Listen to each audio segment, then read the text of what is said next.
She missed the job interview on Christmas Eve while helping a lost boy, not knowing he was the billionaire CEO's son. Before we start the story, leave in the comments, what city are you watching from? And at the end, don't forget to rate this story from 0 to 10. Enjoy the story, everyone. The bus closed the door right in Clara Bennett's face at exactly 8:47 on Christmas Eve morning.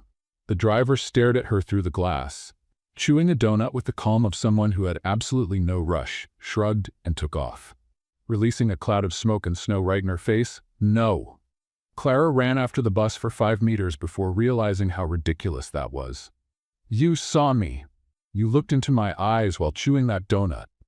The bus didn't stop. The bus had schedules to keep and zero empathy for desperate mothers. Clara stood there, breathless, watching her last chance at a job disappear down Newbury Street along with her dignity. Her phone buzzed. Message from Mrs. Marta.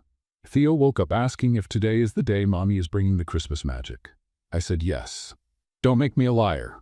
Her stomach sank. Theo, 6 years old, waiting at home for the magical Christmas she had promised. $47 in her account, rent overdue, and now the bus had left. A pigeon landed on the bench next to her. Don't even start, Clara said to the bird. You don't pay rent. You don't have a son waiting for a miracle. Your life is eating crumbs and yet you look more successful than me. The pigeon flew away. Even the pigeon had better things to do. All right. Clara took a deep breath. 15 blocks. Interview at 9. If I run, maybe I can still make it. She started walking, fast. 3 steps later, her bag decided to commit betrayal. The zipper opened by itself, and the resumes flew out. 20 copies scattered across the sidewalk like Christmas confetti. Very, very depressing confetti. Clara threw herself on the ground, grabbing paper. A golden retriever wearing a reindeer sweater grabbed one of the pages in its mouth and trotted away happily. No, dog, that has my references. The dog didn't come back. The dog had its own plans for that resume. Clara got up with 14 crumpled wet pages, with a bite mark in the corner. You, she hissed at the bag, you were supposed to be my ally. And you betray me like this? On Christmas Eve? The zipper seemed to be smiling. Clara shoved the destroyed resumes into the bag and started running again. Or something like running. That little jog of someone wearing a blazer who hasn't exercised since 2019. She looked like a penguin, a stressed, sweaty penguin questioning every life choice. And then she stopped, because right there, in the middle of the plaza with Boston's giant Christmas tree, there was a boy, small, 7 years old maybe, standing alone, crying, holding a gift package against his chest like it was the most important thing in the universe, and nobody stopped. Dozens of people walked past him as if he were part of the decoration. An ornament, an obstacle in the way of their shopping. Clara looked at her phone. 8:54, 6 minutes. She looked at the hotel at the end of the plaza, the Christmas lights shining, the promise of a job. She looked at the boy. She thought of Theo. If it were him there, lost, crying, her feet moved before her brain gave permission. Hey, she said, kneeling in front of him. It's okay. What happened? The boy looked at her with huge, blue, teary eyes. I lost my dad, he managed to say between sobs. We were buying presents. His phone rang. I saw the tree, and when I looked back he wasn't there anymore. What's your name? Ethan. Ethan, I'm Clara. I'm gonna help you find your dad, okay? He sniffled. Promise? Clara hesitated. A promise was a serious thing, but those eyes, I promise. Ethan squeezed the gift. I can't lose this. It's for my dad. I bought it with my own money. It's a surprise. Clara smiled. Then let's find him before Christmas is over. The two started walking through the plaza hand in hand. Clara stopped a security guard. Did you see a desperate man looking for a child? Black suit? Lady, there's about 500 men in black suits here. This one was probably crying. That narrows it down to 200. Very helpful. Merry Christmas. They kept walking. Are we going to find him? Ethan asked quietly. Of course we will. Don't give up, especially at Christmas. Ethan nodded, and then very quietly, you're nice. You're like my mom. Clara felt something tighten in her chest. Like her? Yeah, she also had a red scarf, and she stopped to help people. She sounds amazing. She was. Ethan looked at the gift. She went to heaven 2 Christmases ago. The world went silent. Clara swallowed the lump in her throat. You know what I think? Your mom is looking at you right now, and she's very proud to see you being so brave." Ethan blinked away the tears. "You think so?" "I'm sure of it." He gave a little smile, small, watery. But there it was. "Ethan!" The voice cut through the plaza. A man in a black suit was running toward them. Tall, dark hair, face of pure desperation. "Daddy!" Ethan let go of Clara's hand and ran. The man knelt down, grabbed his son so tightly it seemed like he wanted to merge the two of them, and stayed there, hugging, trembling. "Never again," he murmured. "Never do this to me again. Sorry, Daddy, but I didn't lose the gift. It's here." The man laughed, a wet, relieved laugh. "I don't care about a gift. You are the only gift that matters." Clara watched from a distance. The lump in her throat had returned. The man stood up with Ethan in his arms and noticed Clara. His eyes were a deep blue, the same as Ethan's. "You stayed with him? He found me. I just kept him company." "She's nice, Daddy," Ethan said. "She looks like a messy penguin, but nice." Clara felt her face heat up. "Thanks for the advertising, Ethan."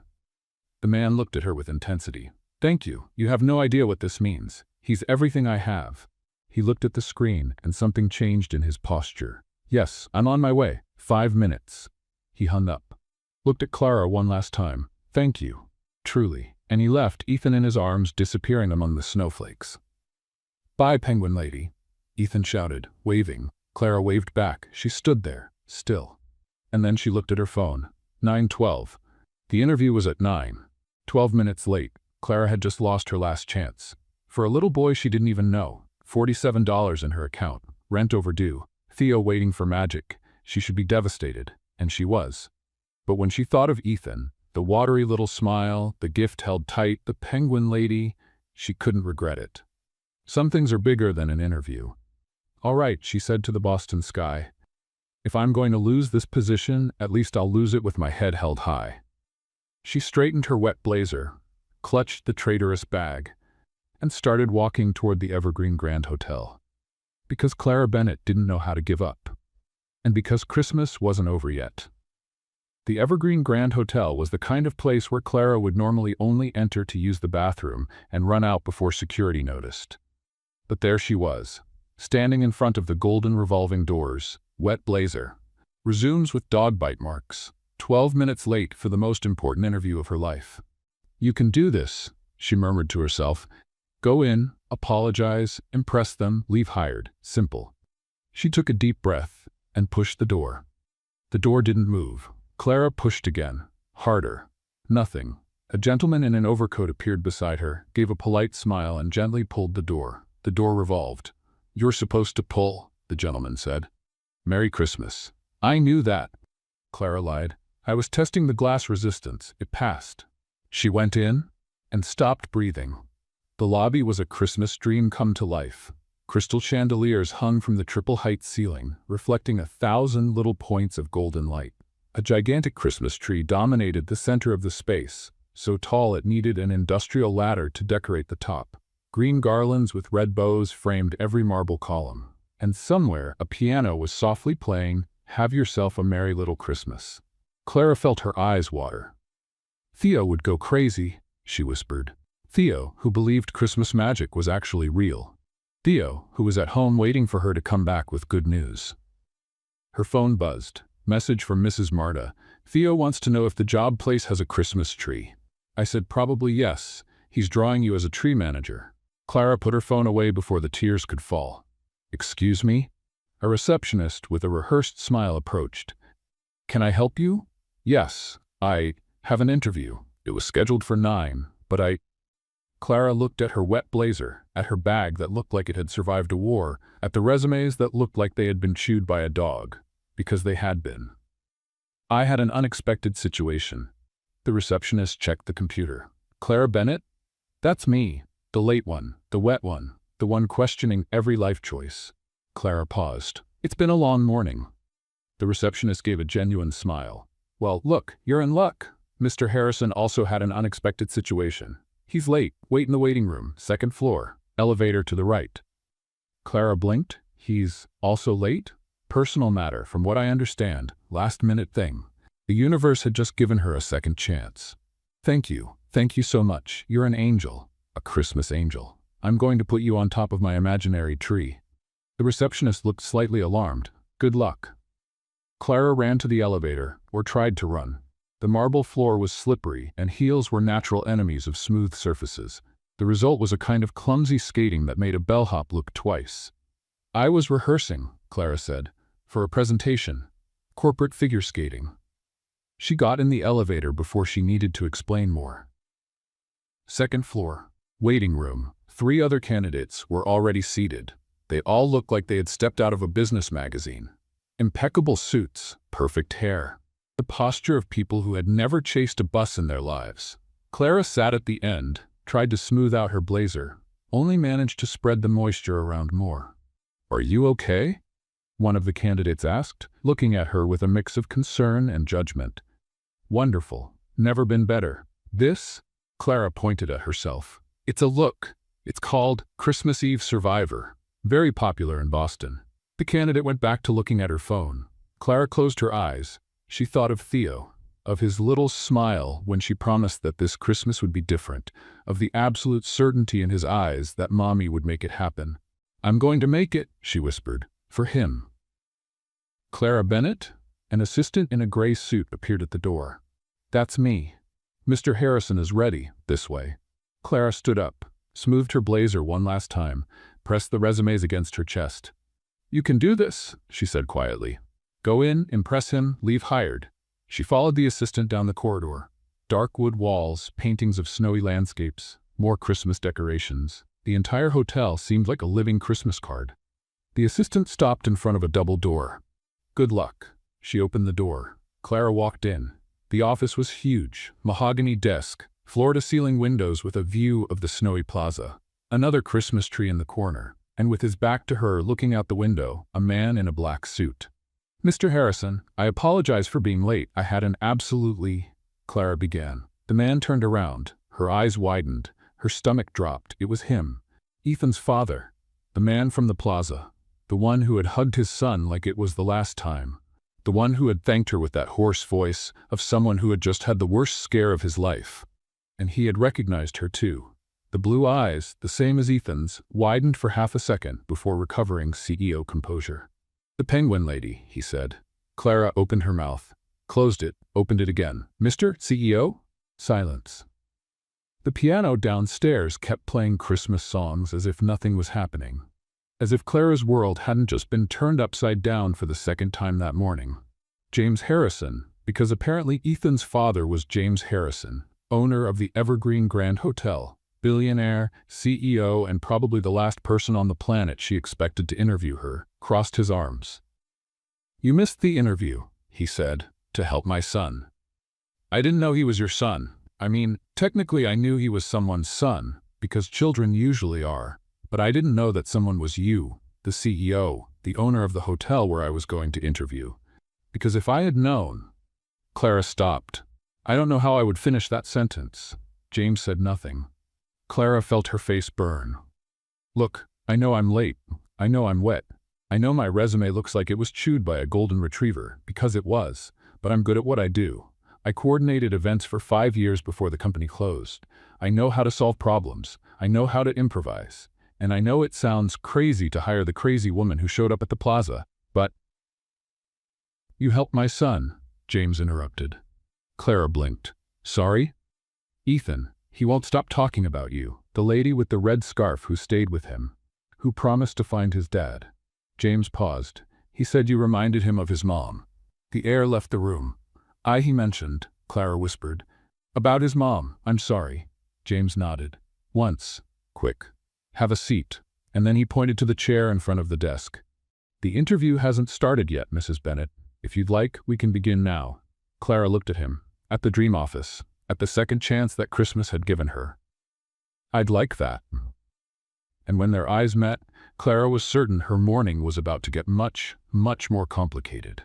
Clara sat in the leather chair that probably cost more than 3 months of her rent. James Harrison sat on the other side of the desk, his blue eyes studying her as if he were trying to solve a particularly complicated puzzle. The silence lasted exactly 7 seconds. Clara knew because she was counting. Counting was better than thinking about the fact that she was about to be interviewed by the man whose son she had rescued at the plaza, who now knew she compared herself to a penguin, and who was probably wondering if hiring a clearly unhinged person was a good business idea. "So," James said finally, opening a folder. "Why the Evergreen Grand?" Clara blinked. This was easy. She had rehearsed this answer in the mirror for 3 days. She had memorized statistics. She had researched the hotel's history. She was ready. Just because. Her brain froze. "Sorry, what?" "I meant." Clara felt sweat running down the back of her neck. "It's an incredible hotel. You have an excellent reputation. The events program is nationally known, and I—" Pause. Breathe. "And I really need this job." James raised an eyebrow. "Need? I have $47 in my account. Rent is due in 3 days. And I promised my son that this Christmas would be magical." Clara let out a nervous laugh. "Sorry, I probably wasn't supposed to say that in an interview. I probably should have talked about career goals and corporate synergy and other words that successful people use." James said nothing. Clara continued because that's what she did when she was nervous. She talked. A lot. "The truth is, I was good at my job. I coordinated events for 5 years. The company closed. It wasn't my fault. But when you're 32 years old, have a 6-year-old son, and a 2-year gap in your resume because you were trying to do everything alone." She swallowed. Doors don't open as easily. The office went silent again. Clara prepared herself for the polite, "We'll be in touch," that meant, "I'll never call." "Theo," James said. "Sorry? Your son, Theo." James closed the folder.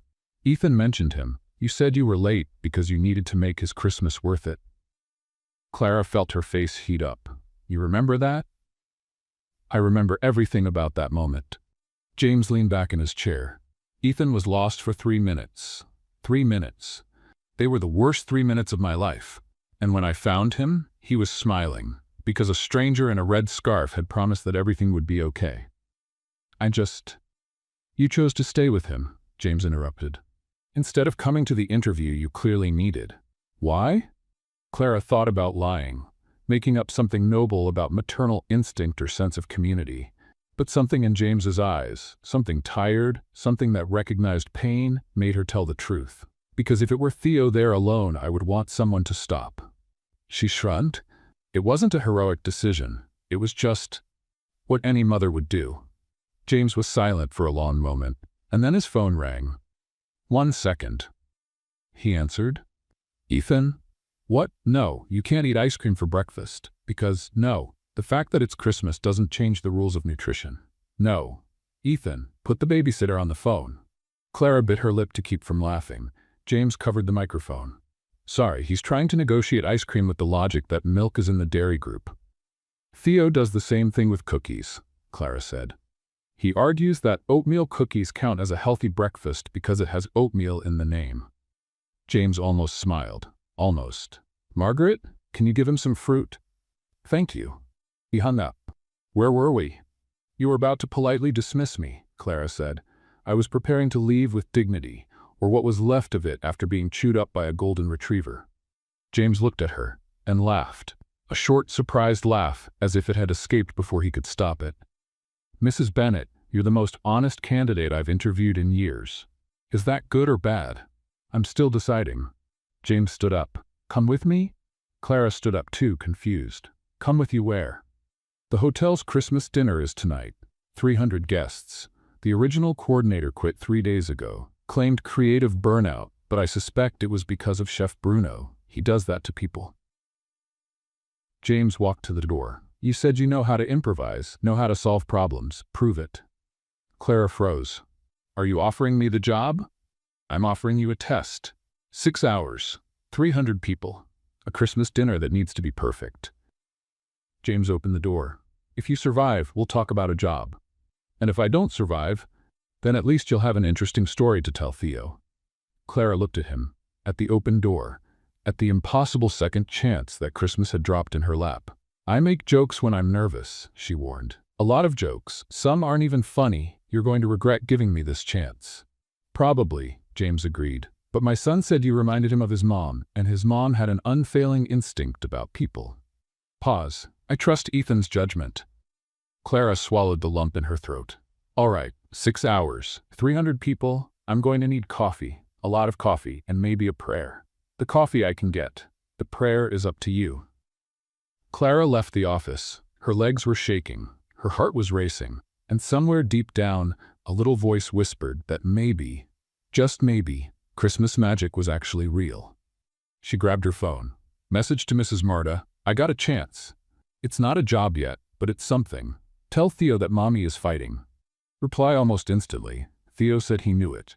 He said you're the strongest mom in the world, and he asked if he can have a cookie. Clara smiled, put her phone away, and went to find out where the kitchen was. 6 hours to prove what she was capable of, and make her son's Christmas worth it. The events department was in the basement. Clara discovered this after asking 3 employees, following 2 wrong signs, and almost walking into the men's locker room by mistake.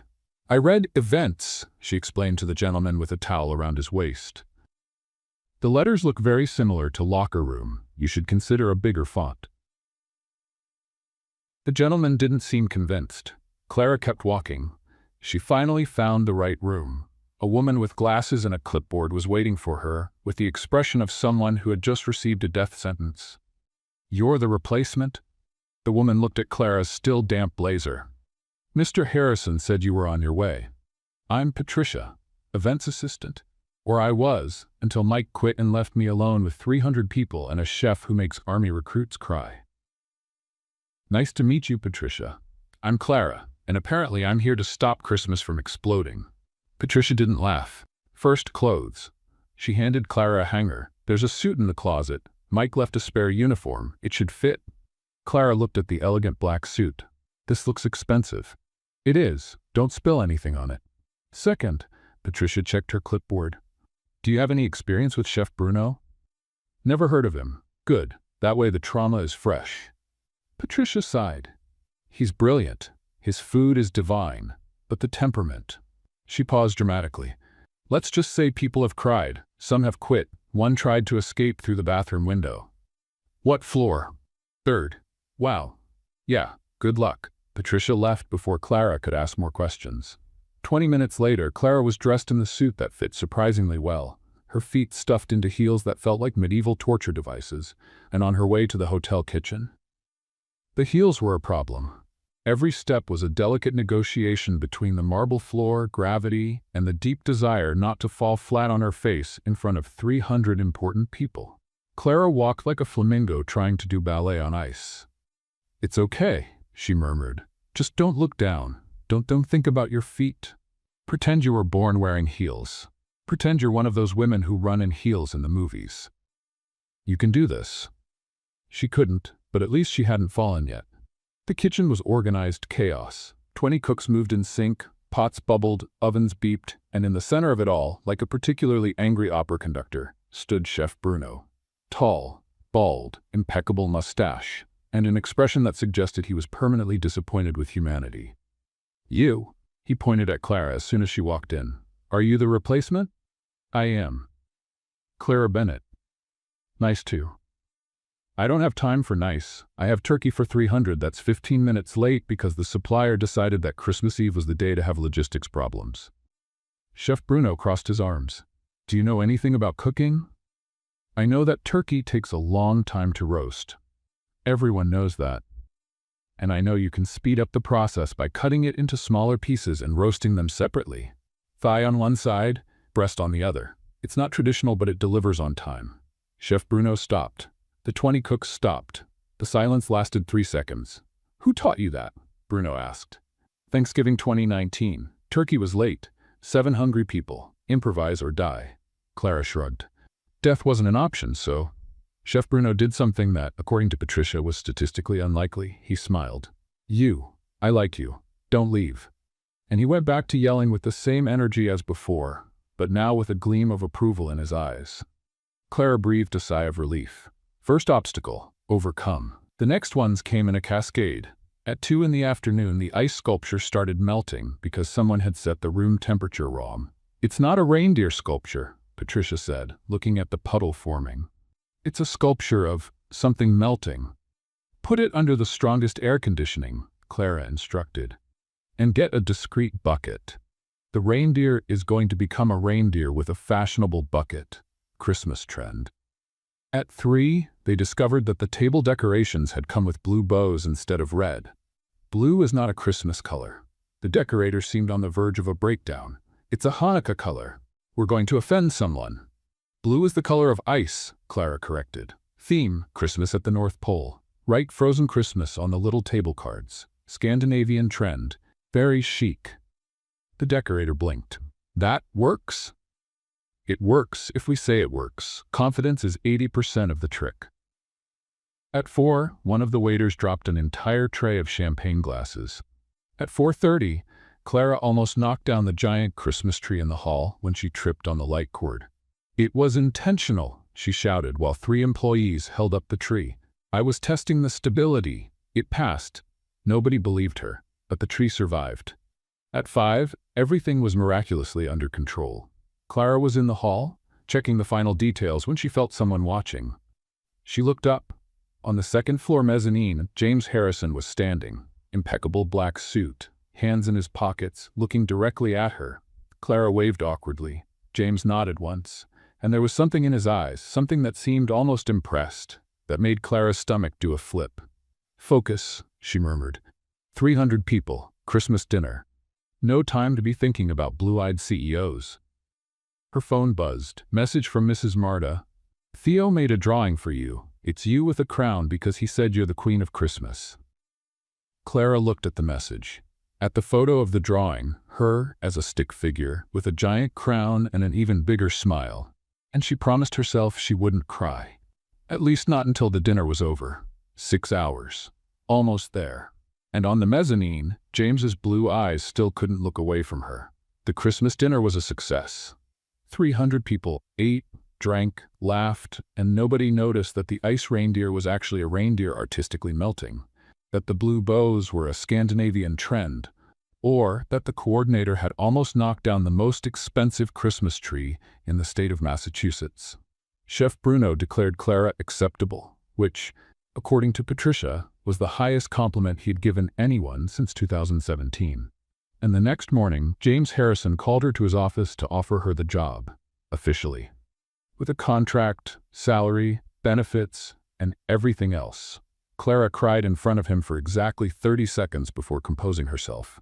Sorry, it's just that it's been a long time since someone gave me a real chance. James said nothing. He just pushed the box of tissues across the desk. That was 5 days ago. Now Clara was officially the events manager at the Evergreen Grand Hotel, had money in her account for the first time in months, and was managing to make Theo's Christmas happen. The problem was that Mrs. Marta had a medical appointment today. Nothing serious, a neighbor had said. Just that annoying exam that women my age have to do. But I can't watch Theo. And the usual babysitter had traveled, and the other options had failed one by one like domino pieces falling. Which meant Clara was now in the elevator of the Evergreen Grand Hotel, holding the hand of a 6-year-old Theo with eyes the size of plates. Mommy, he whispered, is this a castle? Clara looked at the lobby through the elevator doors, the chandeliers, the giant tree, the shiny marble. It's a hotel, sweetheart. It looks like a castle. Theo squeezed her hand. Is the boss a prince? No, he's a CEO. What's a CEO? It's like a business prince. Theo's eyes widened even more. I knew it. Only princes live in castles. Clara decided not to correct him. Some battles were worth fighting. The elevator doors opened. Theo took a step out and stopped, mouth hanging open. The tree is bigger than our entire building. It's not that big. Yes, it is. It's the biggest tree in the world. Can we live here? No, sweetheart. Mommy just works here. But if you marry the prince, can we live in the castle? Clara felt her face burn. Theo. What? That's how it works in the movies. Before Clara could respond, a familiar voice cut through the lobby. Clara? She turned around. James Harrison was standing near the reception, frowning. Mr. Harrison, I was going to stop by your office to explain. My babysitter had an emergency, and my neighbor had an appointment, and I didn't have anyone else, and you brought your son. It wasn't a question, it was an observation, and Clara couldn't tell if it was good or bad. I know it's not professional. I swear you won't get in the way. He's well behaved. He'll stay quiet in my office with his drawings and... Is this Theo? Theo, who until then had been hiding behind Clara's legs, peeked out. "Are you the prince of the castle?" James blinked. "What?"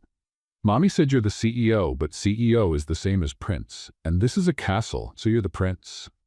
Theo tilted his head. "Do you have a crown?" The corner of James's mouth twitched. "I don't wear a crown at work." "Why?" "It gets in the way during meetings."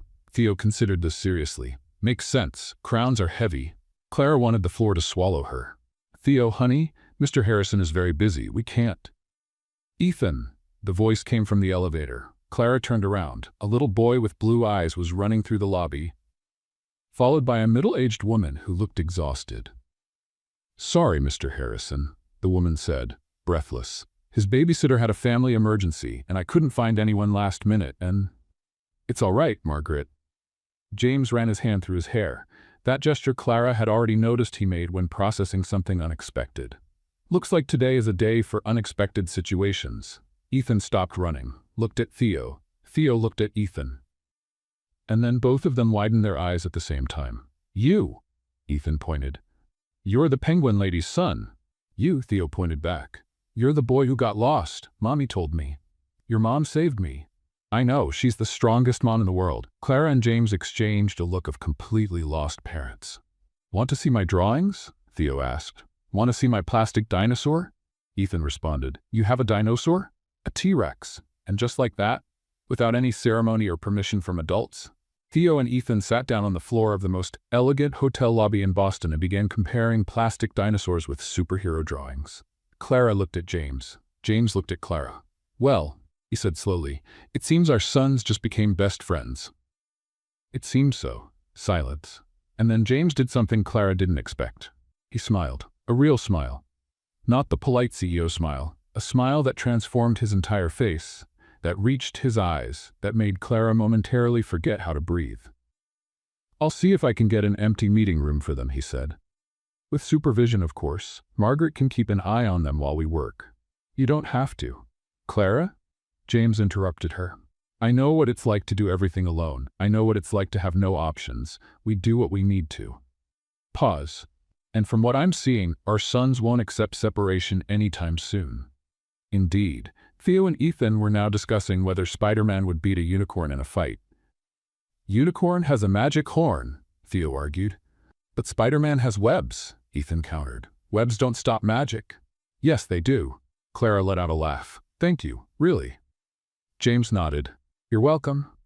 "Really." And while the two boys continued debating superhero powers and magical creatures on the marble floor of the Evergreen Grand, something changed in the air between the adults. Something small. Something neither of them was ready to name, but it was there, nonetheless. "Do you want to be my best friend?" Theo's voice cut through the moment. "Deal," Ethan responded without hesitation. "Friends forever." Forever. They shook hands with the solemnity of an international treaty. And so two children sealed the fate of two families, without knowing, without imagining, but in a way that would change everything. The invitation came by text message 3 days later. "The kids are asking to meet again. Ice skating at Boston Common, Saturday at 2 p.m. If you want, no pressure." Clara read the message 7 times, then showed it to Mrs. Marta. "Is this a date?" Clara asked. "This is a man afraid to ask for a date, disguising it as a kid's activity." Mrs. Marta took a sip of her tea. "Say yes. What if it's awkward? What if it isn't?" Clara looked at Theo, who was in the living room drawing another portrait of the Castle family. Her, him, Ethan, and James, all wearing crowns. He hadn't stopped talking about Ethan since that day at the hotel. "Okay," Clara typed. "We'll be there." The response came in seconds. "Great.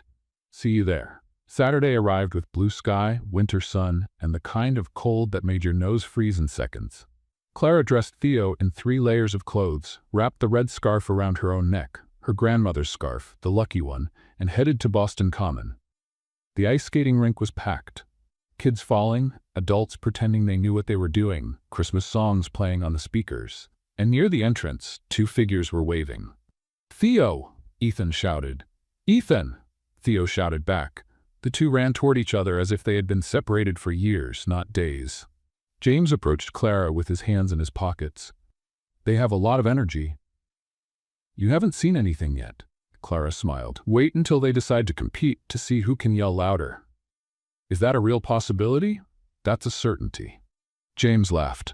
And there was that smile again, the one that transformed his entire face, the one that made Clara forget he was a billionaire, a CEO, technically her boss. Let's skate? Theo pulled her hand. Come on, come on, come on. Easy, sweetheart, we need to get the skates. Already got them. James showed 4 pairs. I guessed the sizes. I hope I got them right. He had gotten them right. Clara tried not to think too much about the fact that James Harrison had memorized her shoe size. The skating started off promisingly. That is, promisingly, if you considered that nobody had broken anything in the first 3 minutes. Theo and Ethan were adorable disasters on the ice. They fell, got up, laughed, fell again. At some point, they decided that falling was actually the goal of the game. Fell? Ethan shouted when Theo tumbled down. I win! Theo responded from the ground. My turn! And Ethan threw himself dramatically onto the ice. Clara watched from the edge, trying to keep her balance. She wasn't good at skating, never had been. Ice was her natural enemy, just like revolving doors and high heels. Are you okay? James appeared next to her. I'm great, I'm just respecting the ice. The ice and I have an agreement. I don't provoke it, it doesn't knock me down. Ice doesn't make agreements. That's what it wants you to think. James extended his hand. Come on, I'll hold you. Clara looked at the hand, at the blue eyes, at the corner of the mouth smile. What if I take you down with me? Then at least we'll have a funny story. She took his hand. Cold from the ice, but firm, secure. And they started skating together slowly, Clara clinging to him like he was a life preserver. Relax, James said. I won't let you fall. You promise? The question came out more loaded than she intended. James looked at her. I promise. And for a moment, just a moment, they didn't seem to be talking about skating. Look, Daddy, Ethan shouted. You're holding hands. The moment broke. Clara felt her face burn. No, it's just, the ice is slippery. And? They're dating, Theo announced to the entire rink. We're not dating, Clara responded. Then why are you holding hands? Because the ice is dangerous. Love is dangerous too. Where Theo had gotten that from, Clara had no idea. James was laughing. Really laughing. The kind of laugh that came from the belly and made eyes water. Your son is a poet. My son watches too much television. They kept skating. The children kept falling. And at some point, between one fall and another, James told Clara about his biggest fear. Snakes. Seriously? I can't even look at a photo of a snake. Ethan showed me a video once, and I almost fainted. The billionaire CEO is afraid of snakes? The billionaire CEO is human. James shrugged. And you? What's your biggest fear? Clara thought. Disappointing Theo. The answer came out before she could filter it. He believes in me so much. He thinks I'm the strongest mom in the world, and I'm afraid that one day he'll find out I'm just making it up as I go. James stopped skating. Clara. What? All parents are making it up as they go. He squeezed her hand. Nobody knows what they're doing. We just fake it until it works. She looked at him. At the eyes that understood more than they should. When did? She stopped. After you lost your wife, did something change? The air became heavy. It didn't get easier. James looked at Ethan, who's now making snow angels on the ice with Theo. It got different. The pain doesn't go away, it just changes shape. Clara said nothing. She just squeezed his hand back, and they stood there in the middle of the rink while the children laughed and the snow started falling again. 2 hours later, they were all in James's car, children sleeping in the back seat, empty cups of hot chocolate in the cup holders. Thank you, Clara whispered, for today, for everything. James looked at her. Clara? Yes? He opened his mouth, closed it, ran his hand through his hair. Nothing. Just thank you too. Silence, and then Theo murmured sleepily, Mommy, the prince is nice. Clara smiled. James did too. And somewhere on the street, a parked car went unnoticed. Derek lowered his phone after taking the photo, the 2 adults holding hands at the rink, the children together. A perfect family forming. He smiled. But it wasn't a good smile. The first paycheck hit her account at 8:47 on a regular Tuesday morning. Clara was at the ATM on the corner, taking deep breaths, trying not to get her hopes up, because getting your hopes up was the first step toward disappointment. She typed the password, pressed check balance. And when the number appeared on the screen, Clara did something that probably scared the 3 people in line behind her. She cried. Not a discreet, elegant cry from a perfume commercial, a real cry, with sobs of, "I finally made it, and it's going to be okay, and my son is going to have the Christmas I promised." An elderly woman approached. "Dear, is everything all right?" "It's great." Clara wiped away the tears. It's been a long time since I've seen this number. And now it's there, and it's real, and I'm going to be able to buy my son's present." The woman smiled. "Then those are good tears. The best kind." Clara left the bank with her heart lighter than it had been in months, and went straight to the toy store. Theo had wanted a specific dinosaur for almost a year. A green T-Rex that roared when you pressed its belly, and that cost more than Clara could spend during the hard times. Now she could. "This one," she told the saleswoman. "The green T-Rex. Gift wrapped, please." "Christmas wrapping? The prettiest you have." She left the store with the bag against her chest, feeling like she was carrying gold. Theo was going to go crazy. Theo was going to scream. Theo was going to hug her and say, "Thank you, Mommy," with that child's voice that believes in magic. And this time, the magic was real. Clara hid the present under the bed as soon as she got home. "What are you doing?" Theo appeared at the door. "Nothing." Clara hit her head on the bed when she got up too fast. "Nothing. I was looking for socks. I lost a sock." "Under the bed? That's where lost socks hide. Scientific fact." Theo narrowed his eyes. "You're lying." "No, I'm not. You make that face when you lie." "What face?" "That face." Clara tried to change her expression. "Now you're making a worse face," Theo informed her. "Go play, Theo." "Are you hiding a present?" "No." "Yes, you are." "Theo Benjamin Bennett, if you peek under the bed before Christmas, Santa is going to bring coal." Theo considered this. "Santa wouldn't bring me coal. I'm too adorable." He wasn't wrong. Out of the room. Now. Okay. Theo left, but shouted from the hallway, "I know there's a present." Clara sighed. A 6-year-old was basically a miniature detective. The next day at the hotel, Clara noticed something was wrong. It started with small things. A document she was sure she had left on the desk wasn't there anymore. A file on the computer that appeared modified when she hadn't touched it. An email she didn't remember sending. "Patricia," Clara called the assistant, "did you touch the files for the New Year's event?" "No." "Why?" "They're different. Dates changed. Suppliers switched." Patricia frowned. "That's strange. Very strange." Clara spent the morning reviewing everything. The errors were subtle. The kind of thing only someone very attentive would notice. The kind of thing that could look like incompetence if nobody investigated properly. And then Derek Walsh appeared. "Clara," he approached with that smile that never reached his eyes. "How are you settling in?" "Fine, thank you." "Anything you need, just let me know." He placed his hand on her shoulder in a way that seemed supportive but made the hairs on the back of Clara's neck stand up. "I know it's hard being new here. A lot of pressure, a lot of responsibility. I'm managing just fine." "Of course you are." The smile widened. "But if something goes wrong, don't hesitate to ask for help. Sometimes mistakes happen without us even realizing it." He walked away, whistling softly. Clara stood there watching. Something about that conversation had been wrong. Something about that mistakes happen without us even realizing it had sounded less like advice and more like a warning, and that put her on alert. At the end of the day, she went to James's office. "Can I speak with you?" "James?" He looked at her from across the desk. "I've already asked you to call me James." "James, then. I need to report something." She told him about the documents, about the changes, about the feeling that someone was messing with her work. James listened in silence. His expression grew more serious with every word. "Are you sure? It wouldn't be the first time someone tries to sabotage a new employee, but yes, I'm sure I didn't make these changes." "I'll investigate." James stood up. "Don't worry. If someone is trying to hurt you, I'll find out. Thank you." "Clara." He stopped her before she left. "You did the right thing telling me. Not everyone would have the courage. I learned that hiding problems only makes them grow." He nodded. "Good night." "Good night." Clara left the office with the feeling that she had done the right thing, but also with the feeling that the storm was just beginning. That night, at home, she sat on Theo's bed for the bedtime story. "Mommy," Theo said sleepily, "is Christmas going to be really magical this year?" "Yes, sweetheart." "Promise?"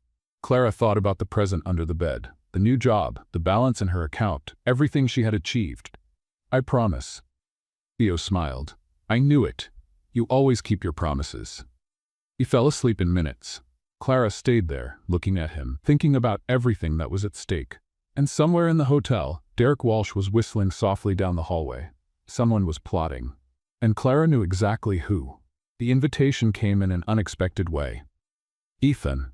He called Clara's phone at 7 in the morning on Saturday with the clarity and determination of a 7-year-old who had a mission. Hi, Penguin Lady. Do you and Theo want to have Christmas dinner at my house? Clara blinked, still half asleep. Ethan, how did you get my number? I got it from Daddy's phone. He keeps the password easy. It's Mommy's birthday. Clara's heart tightened. Does your dad know you're calling? He's about to find out. Daddy. A sound of footsteps. A familiar voice in the background. Ethan, what are you doing with my phone at 7 in the... Silence. Then James, clearly embarrassed. Clara? Good morning. Your son invited me to dinner. Long pause. He did that? He did, with a lot of confidence, I must say. Ethan, we're going to have a conversation about privacy and... So are you coming? Ethan shouted in the background. Ethan! Daddy is cooking. He wants to impress you. Ethan! Clara laughed. On the other end, she heard James sigh. I was going to invite you, he admitted. I was just waiting for a more dignified moment. 7 in the morning with your son grabbing your phone isn't dignified. Not exactly what I had in mind. I think it's perfect. Clara looked at Theo, who had appeared at the door with a sleepy and curious face. I accept. We'll come. Ethan celebrated so loudly she heard it through the phone. James said quietly, 6 o'clock. I'll send you the address. And he hung up before she could respond. James's house wasn't really a house. It was a mansion. But a mansion that somehow felt welcoming. Christmas lights in every window, wreath on the door, an inflatable reindeer in the yard that Ethan had clearly chosen because it didn't match anything. Mummy. Theo pulled her hand. It's bigger than the hotel. It's not bigger than the hotel, sweetheart. It's almost bigger than the hotel. The door opened before they arrived. Ethan ran outside. Theo! Ethan! The two hugged as if they hadn't seen each other in years. Actually, it had been 3 days. James appeared at the door. Dress shirt with rolled-up sleeves, kitchen apron, and a sauce stain on his shoulder that he clearly hadn't noticed. Welcome, he said. Ignore the mess, and the apron, and the stain. What stain? Clara pointed. James looked at his shoulder. Oh, that stain. You cook? I try to cook. The result is questionable. Clara went in. The house was beautiful inside, too. Giant Christmas tree in the living room. Fireplace lit, stockings hanging 4, Clara noticed. Too large, too small. Photos on the shelf, a smiling family, a younger James, a beautiful woman with gentle eyes, baby Ethan. Clara stopped in front of the photo. James appeared beside her. Sarah, he said quietly, my wife. She was beautiful. She was, and funny, and brave, and terrible at cooking, which is where Ethan gets it from. He laughed, but there was sadness there. 2 years. Sometimes it feels like yesterday. Sometimes it feels like a lifetime. Clara said nothing. She just placed her hand on his arm. Sometimes silence said more than words. Dinner was adorable chaos. The children negotiated dessert even before starting to eat. Ethan argued that pizza was technically Italian food and therefore elegant. Theo agreed that elegant was very important. They won. Christmas dinner was pizza. This is highly irregular, James said, looking at the pizza in the middle of the formal dining table. This is perfect, Clara responded. Look at them. Theo and Ethan were on the other side of the table, discussing which pizza topping was superior while having tomato sauce on their faces. James looked and smiled. After dinner, the children chose a movie. Beauty and the Beast, Ethan voted. Toy Story, Theo countervoted. You can watch both, Clara suggested. Deal? 15 minutes later, both were asleep on the couch, Toy Story playing for no one. They didn't even last until Woody appeared, James whispered. Pizza does that to kids, apparently. They covered the boys with blankets and went to the porch. The night was cold. Christmas lights glowed in the neighboring yards. Snow was starting to fall again. Thanks for coming, James said. Thanks for inviting me. Thanks to Ethan for emotionally connecting me at 7 in the morning. James laughed, silence, and then he said, Clara. Yes? I don't know how to do this. Do what? This. He gestured between the two of them. I haven't tried with anyone. Clara felt her heart speed up. James, But I think about you. All the time. About your smiles, your bad jokes, the way you make everything seem less scary. He ran his hand through his hair. And I don't want once in a while. I want more. The world stopped. The snow was falling. The Christmas lights were blinking. And Clara said, "Me too." James looked at her. "Really? Really, I think about you too. I also don't know how to do this. I'm also scared." She took a step forward. "But maybe we could not know how to do this together?" He laughed, and then he kissed her. Soft, gentle, tasting like winter and pizza and possibilities. When they separated, Clara was smiling. "That was your boyfriend and girlfriend." The voice came from the door. Theo and Ethan were standing there, eyes wide, huge smiles. "They kissed!" Ethan shouted. "I saw it." Theo agreed. "Boyfriend and girlfriend." Boyfriend and girlfriend. The two started singing, running down the hallway. Clara covered her face. "I was going to say that was perfect, but now I'm not sure." James laughed and kissed her again. The children's screaming continued, and as the snow fell and the lights blinked, Clara thought that, maybe, this was the best Christmas of her life. But somewhere in the city a storm was forming, and none of them knew it was coming. The board meeting was called for Monday at 9 in the morning. Clara knew something was wrong when Patricia appeared at her office door looking like she had seen a ghost. "You need to go to the conference room, now." "What happened?" "Derek Walsh called an emergency meeting. About you." Clara's stomach dropped. "About me?" "He said he has evidence of misconduct. I don't know anything else." Clara walked to the conference room with her legs trembling. The room was full. The entire board present, executives in suits looking at her with curiosity and judgment. Derek at the head of the table, with a folder in his hand, and that smile that never reached his eyes. And James, seated in the center, his expression unreadable. "Miss Bennett." Derek stood up. "Please, have a seat."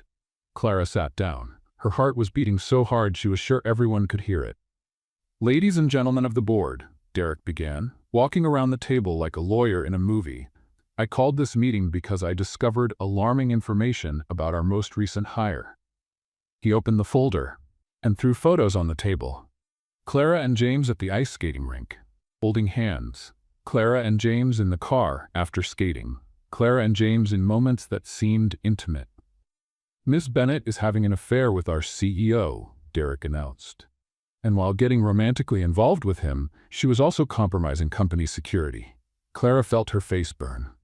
"What?" "I have records." Derek spread more papers. Altered documents, emails sent to competitors, confidential information leaked, all from Ms. Bennett's computer. "That's a lie."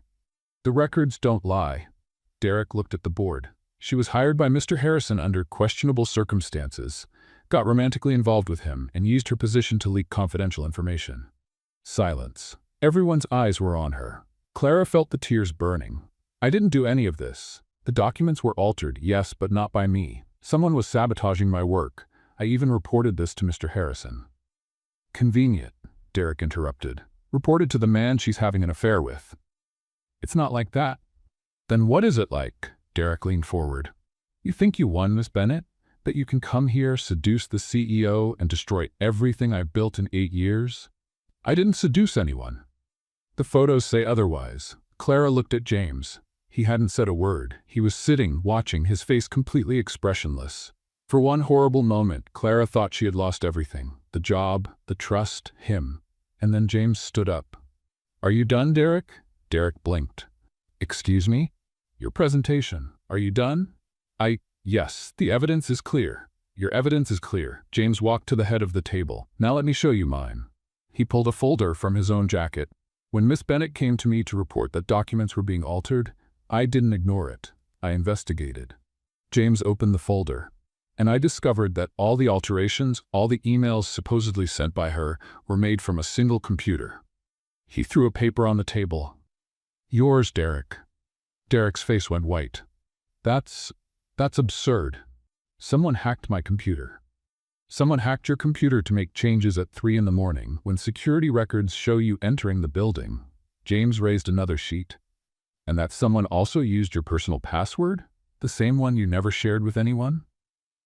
Derek opened his mouth, closed it. You spent 8 years at this company." James walked toward him. 8 years during which I trusted you. during which I thought you were loyal, and you spent all that time trying to destroy anyone who got close to me. James, You took photos of me and my family. You tried to destroy the career of an innocent woman. You lied to the entire board. Absolute silence. Derek looked around, searching for support. He found none. As for my relationship with Miss Bennett, James continued, now looking at the board. Yes, there is a relationship. And no, it's nobody's business. She was hired on merit. She saved the Christmas dinner when no one else could, and she did the right thing when she discovered irregularities. He turned to Clara. The blue eyes were steady, certain. I will have a relationship with whomever I want, and I will defend whoever deserves to be defended. Clara felt the tears fall, but this time they were different tears. Derek stood up, his face red with anger. You're making a mistake, James. This woman is going to. This woman, James interrupted, stayed with my son when he was lost and scared. She chose to help a child instead of going to her job interview. She has more integrity in her little finger than you have in your entire body. Derek was speechless. You're fired, James said. Security will escort you out of the building.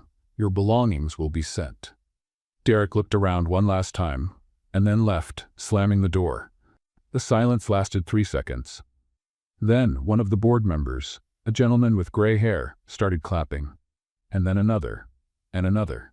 Clara couldn't stop crying. James approached her. Are you okay? You kept the documents, from the beginning. I said I was going to investigate, and I believed you. Why? James smiled. Because you did the right thing when no one was watching, and people like that are rare. Clara let out a wet laugh. You're ridiculously good, you know that? I know. It's a burden I carry with dignity. She really laughed this time, and when he offered his hand, she took it. In front of the entire board. Derek had lost. The storm had passed, and Christmas still wasn't over. The office was empty. Everyone had left after the meeting. The hallways of the Evergreen Grand seemed quieter than usual, as if the hotel itself was processing what had happened. Clara was sitting on the couch in James's office, her hands still trembling. James appeared with 2 cups of hot chocolate. From the machine in the hallway, he said, handing her one. It's not as good as Chef Bruno's, but it works. Clara accepted it. She held the cup with both hands, letting the warmth spread through her cold fingers. You kept the documents, she said quietly. From the first day. James sat beside her. From the day you told me about the changes. But why? Clara looked at him. You barely knew me. It could have been me doing all of that. Why did you believe me? James took a while to answer. When he spoke, his voice was softer than usual. Because I saw you at the plaza. Clara blinked. At the plaza? When you found Ethan, you didn't even know who he was. Didn't know who I was. And yet, you dropped everything to help a scared little boy. James looked at his own cup.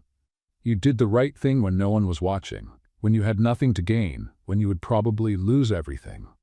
The air became heavy. People like that are rare, Clara, and when you find one, you don't let them get away. She felt the tears returning.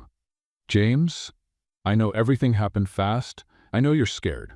I am too. He turned to her. But I don't want to pretend I don't feel what I feel. I don't want to waste any more time with what-ifs. What are you saying? I'm saying I want you in my life. And I want Theo in Ethan's life. And I want us to spend Christmas together. He held her hand. All 4 of us, like a family. Clara looked at him, at the blue eyes that had seen the worst of her, and still chose to stay. I'm scared, she admitted. Scared that it's too good to be true. Scared of waking up and finding out it was all a dream. It's not a dream. How do you know? Because in dreams, the hot chocolate from the machine doesn't taste this much like plastic. Clara laughed. A wet, shaky laugh, but genuine. You're terrible at romantic moments. I know, it's part of my charm. She leaned in and kissed him. Soft, right, as if it were the most natural thing in the world. When they separated, James was smiling. Is that a yes? That's a let's try, one step at a time. I can work with that. Clara finished the hot chocolate, and then, I need to go home. Theo is with Mrs. Marta, and I promised I would tell him everything. Tell him what? That Mommy is dating the Prince of the Castle, James groaned. Does he still call me that? He's going to call you that forever. Get used to it. Clara stood up. James walked her to the door. Tomorrow is Christmas Eve, he said. Do you and Theo want to come over? We could do something special. Special like what? I don't know. Pizza? The kids are going to negotiate pizza again. Clara smiled. Pizza sounds perfect. On the way home, the taxi passed through the decorated streets of Boston. Lights in every window, snow starting to fall, Christmas songs playing in the stores. Clara looked out the window and thought about how much everything had changed in such a short time. 2 weeks ago, she was chasing a bus with resumes flying everywhere. Now she had a job, a boyfriend, and the promise of a Christmas she was going to keep. When she got home, Theo ran to the door. "Mommy." She picked him up. "Hi, sweetheart. I had quite a day. Mrs. Marta said you went to an important meeting. Did you win?" Clara thought about the question. "Yes, I did." "I knew it." Theo squeezed her with all the strength of his 6-year-old arms. "You always win." After dinner, Clara sat with Theo on the couch. "Sweetheart, Mommy needs to tell you something." Theo widened his eyes. "Something good or bad?" "Good, I think." Clara took a deep breath. "You know James, Ethan's dad, the prince of the castle? That's the one. Mommy and him are dating." Silence. Theo processed the information. "And then, does this mean I get a brother?" Clara laughed. "Easy, sweetheart. We're just dating. But if you get married, will Ethan be my brother?" "Technically, he would be your stepbrother." "No, wait. He would be. I don't know how it works." "It doesn't matter. He's going to be my brother." Theo jumped off the couch. "And are we going to live in the castle?" "We're not going to." "And are we going to have a dog?" Theo. "Mrs. Marta, Mommy is going to marry a prince and I'm going to have a brother and a dog." Mrs. Marta appeared at the kitchen door, smiling. "I told you Christmas miracles exist." Clara covered her face. "Theo, we're not getting married yet. We're getting a dog. I'm going to tell Ethan." Theo was already running for the phone. "Theo." Too late. Clara looked at Mrs. Marta. "What did I do?" "You found happiness, dear." Mrs. Marta sat beside her. "We'll figure out the rest." That night, after Theo finally fell asleep, after 3 calls to Ethan and an intense negotiation about dog names, Clara stood at the window. The snow was falling gently. The Christmas lights were blinking. And for the first time in a long time, Clara fell asleep believing in Christmas miracles. December 24th. Clara woke up with Theo jumping on the bed at 6 in the morning. "Mommy, it's Christmas Eve. We're going to the castle." "Theo, it's 6 o'clock. Exactly. We have to get ready." Clara tried to bury her head in the pillow. It didn't work. Theo had the energy of a Christmas tree turned on maximum mode. 2 hours later, mother and son were in the car heading to James's house. Theo had chosen his outfit himself, superhero shirt under a Christmas sweater with a reindeer. Clara had tried to argue. Clara had lost. "You look handsome," she said, looking in the rearview mirror. "I know." Theo adjusted the sweater. "Ethan is going to like it." "What if he doesn't like the superhero shirt? Then I'll show it to him, and he'll like it." 6-year-old logic was irrefutable. When they arrived, James's house was even more decorated than last time. Lights on every inch of the yard, a new inflatable reindeer, giant, next to the first one, and in the window, 2 little faces waiting. "They're here!" Ethan shouted from inside. The door opened before Clara could knock. James was there, Christmas sweater matching the boys. Clara looked at him. "You matched." Ethan insisted.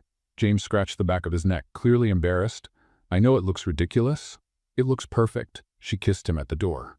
"Idabu!" Theo and Ethan shouted in unison. "We heard that," Theo accused. "We saw it too," Ethan added. "You two," Clara said. "Go play and let the adults be adults." "But we want pizza. It's 9 in the morning." "So what?" James laughed. "I promised they could choose dinner." Guess what they chose? "Pizza?" "Pizza." Clara sighed. "At least it's not ice cream for breakfast."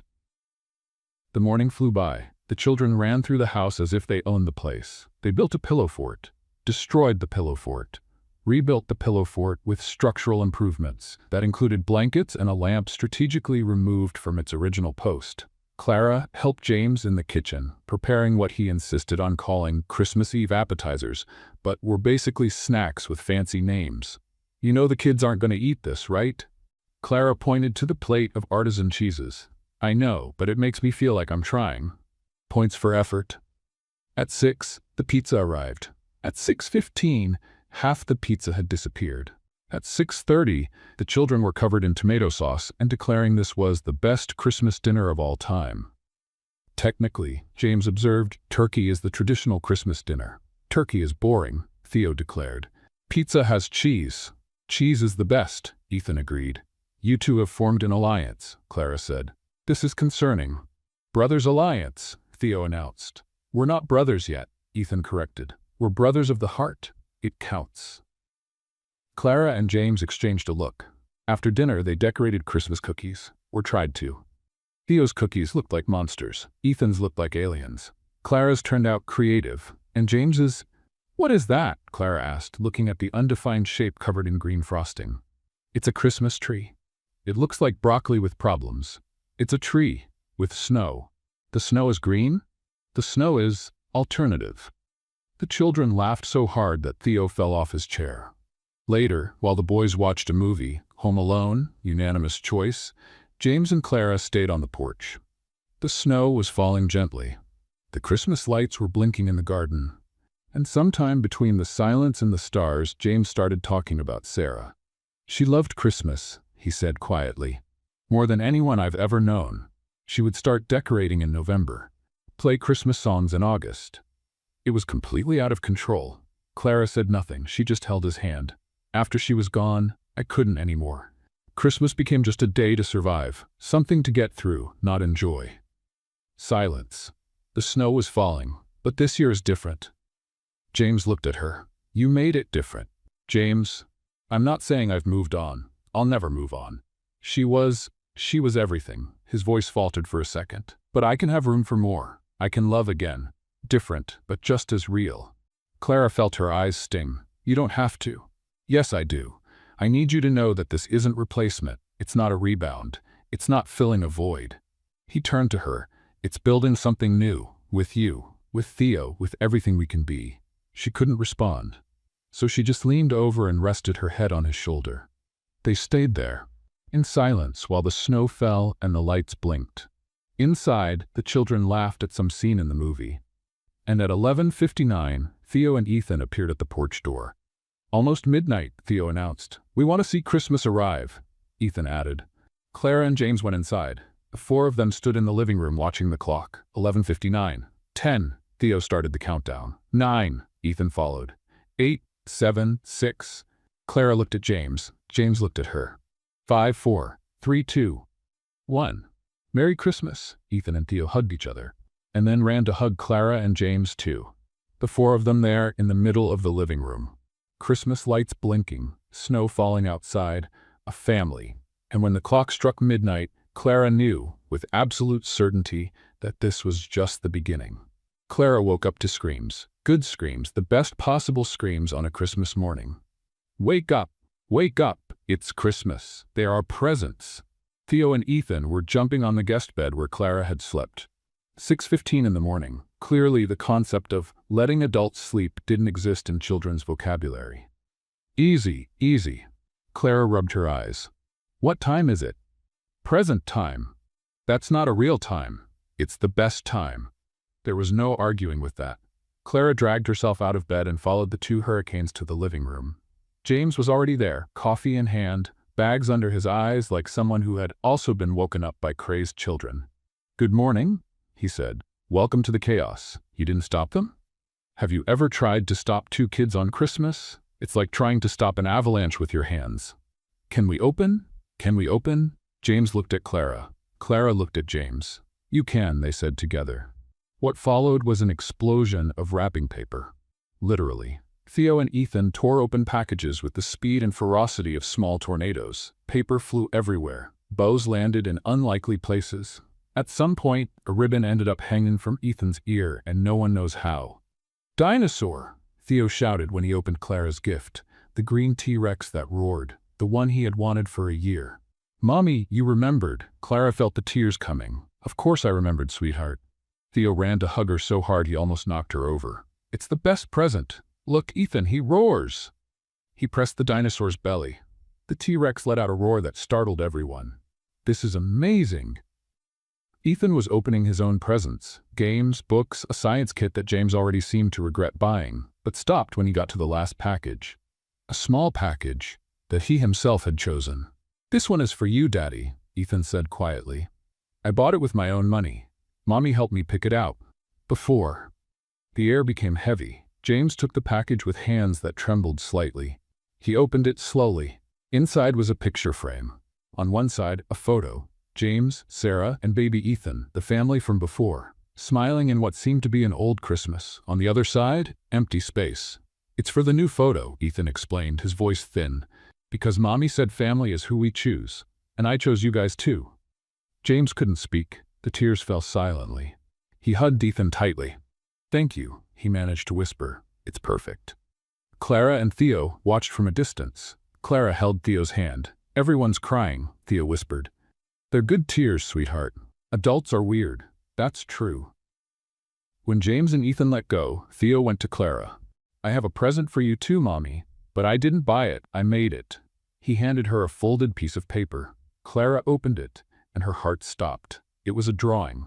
4 stick figures. A big one with long hair, Clara; a small one with spiky hair, Theo; a big one with short hair, James; a small one with straight hair, Ethan. And they were all dressed in black and white, with round bellies, duck feet.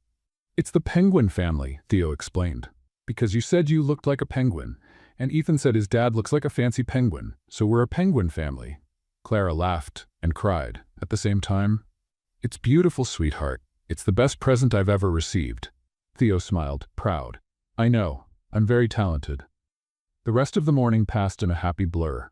Improvised breakfast, pancakes that James burned and Clara saved. More present opening. Theo and Ethan trading toys because sharing is a brother thing. And then, in the middle of the living room full of wrapping paper, James stopped Clara under something hanging in the doorframe. "Look up," he said. Clara looked. "Mistletoe." "That's so cliché," she said. "I know," Ethan insisted. "I insisted," Ethan confirmed from the couch. "Kiss, kiss." Theo joined the chorus. Clara looked at James. James looked at her. "Merry Christmas, Clara." "Merry Christmas, James." And he kissed her. Soft, sweet, tasting like burnt coffee and pancakes and infinite possibilities. "Aboo!" Theo and Ethan shouted. But they were smiling. Everyone was smiling. Later, when the craziness had calmed down and the children were on the floor playing with their new presents, Clara stopped near the window. The snow was falling outside. Soft, steady, covering Boston in white. James appeared beside her. "What are you thinking about?" Clara looked at the room. At Theo, who was making the dinosaur roar at everyone. At Ethan, who was trying to explain his science kit. At the wrapping paper on the floor. At the picture frame with space for a new photo. At the penguin family drawing on the table. "I'm thinking," she said slowly, "that 2 weeks ago I was chasing a bus with resumes flying everywhere and $47 in my account. And now I have a family." James held her hand. "Mommy!" Theo shouted from the floor. "You did it!" Clara turned. "Did what, sweetheart?" "The magic." Theo spread his arms, indicating everything around them. "You said this Christmas was going to be magical. And it is. It's the most magical of all." Clara felt the tears returning. "Yes, it is, sweetheart. Yes, it is." Theo went back to playing. And Clara stood there, looking out the window, James beside her, while the snow fell and the children laughed and the smell of Christmas filled the house. It wasn't an ending. It was a beginning. A new story. A family. And when Theo appeared minutes later asking, "So when are we getting a dog?" Clara just laughed, because some questions could wait. But happiness had arrived right on time. And so ends the story of Clara, Theo, James, and Ethan, proving that sometimes the best Christmas gifts don't come wrapped in pretty paper, but disguised as unexpected events, missed buses, and lost children in snowy plazas. What did you think of Clara's journey, which started with $47 in her account and ended with an entire family in her heart? Do you believe that fate conspired for her to miss that bus on that particular day? Leave your thoughts in the comments. I love reading every message from you.